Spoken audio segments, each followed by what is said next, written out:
Hello সবাইকে, তো কেমন আছো সবাই? আশা করছি সবাই খুব ভালো আছো। তো নির্মলে এসে দেখো আমার চুলের অবস্থা।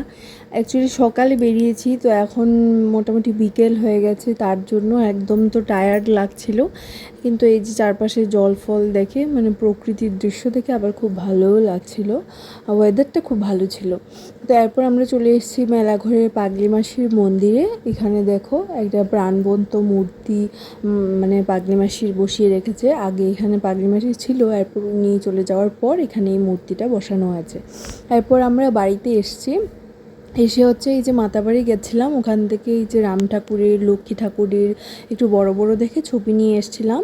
তো এসে এরপরে হচ্ছে আমরা সোমবার অথবা বুধবার নিয়ে এসেছিলাম। তো বৃহস্পতিবার দেখে আমি এই যে প্রতিষ্ঠা করেছি ঠাকুরগুলোকে, আর একটু ভোগও দিয়েছি, যেহেতু নতুন করে মানে আলাদা আলাদা করে সুন্দর করে প্রতিষ্ঠা করেছি। আর আমাদের আসনে দেখো কী কী ঠাকুর আছে।